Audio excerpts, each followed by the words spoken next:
Andy, welcome back to FrightFest. You've been here the last few years. You had Ibiza Undead, and then you were here with a project that you'd written last year, and Midnight Peep Show.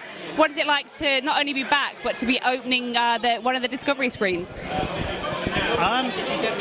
To you or to the lens?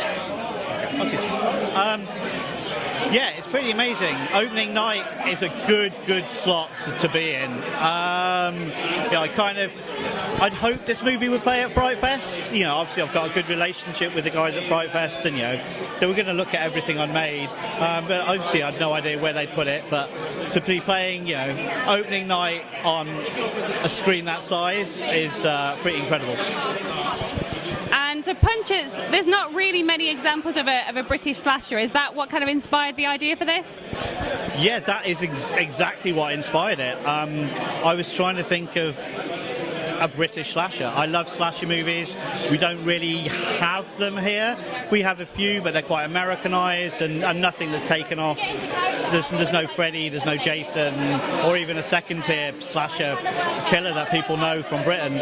So I kind of thought, what's the most British slasher I could come up with? And I came up with terrible ideas, like a guy in a Union Jack outfit. It was awful.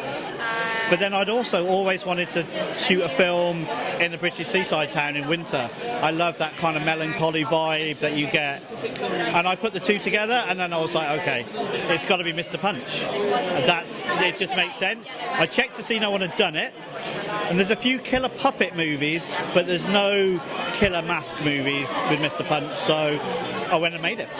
And you like the idea of setting a film in the seaside at winter, but what was the reality like of filming at night on the seaside in winter? The reality was exactly as you might think. Filming in an old boatyard at 3 in the morning, and it was 0 degrees. It started snowing one night. It was pretty hard work.